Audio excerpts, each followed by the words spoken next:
일본의 8월 무역 수지가 사상 최대 적자를 기록했습니다. 올해 1월부터 8월까지 누적된 무역 수지 적자는 12조 2천억엔으로 연 단위로 비교하면 2014년에 기록했던 12조 8천억엔을 웃돌며 사상 최고치를 경신할 것으로 보입니다.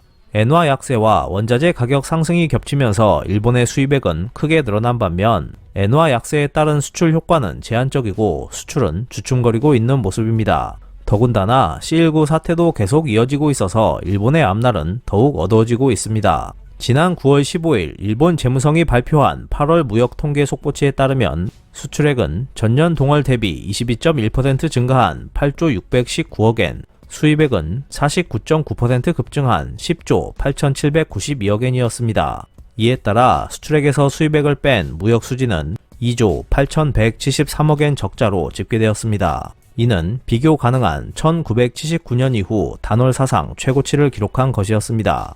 원유 수입 통관 단가는 엔화로 87.5%가 올라 전체 수입액을 끌어올렸습니다. 9월 16일 기준 달러엔 환율은 1달러당 143엔대를 기록하고 있지만 8월 당시 환율은 1달러당 135엔대로 전년 동월에 비해 22.9%의 엔 하락을 보이고 있었습니다. 환율로만 봐도 앞으로 발표될 무역수지 적자폭은 더 커질 가능성이 높다고 예측할 수 있습니다.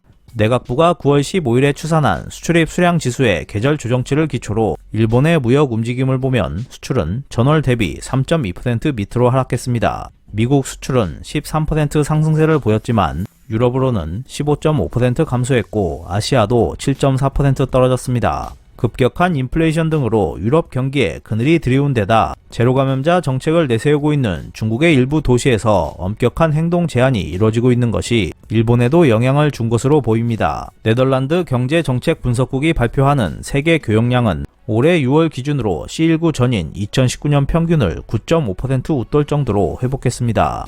하지만 일본의 수출은 올해 8월에 들어서도 2019년 평균치를 3.8% 밑돌고 있었습니다. 일본은 세계 공급망 문제에 제대로 대처하지 못했고 해외 경제의 회복 흐름도 따라가지 못했습니다. 환율이 엔화 약세를 보여도 수출이 부진했던 배경 중 하나는 일본 내 제조업 생산 기반이 악화된 탓이 큽니다. 경제 산업성의 제조 공업 생산 능력 지수는 2015년을 100으로 기준 잡았을 때 올해 7월 시점에서 95.1을 기록했습니다.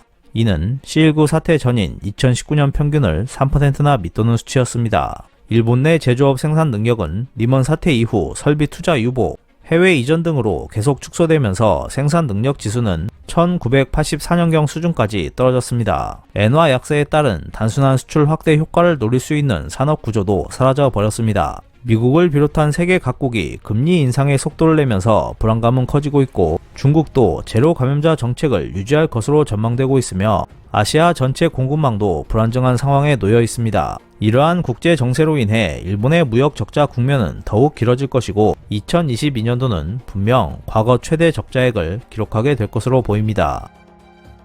이상 피커TV였습니다.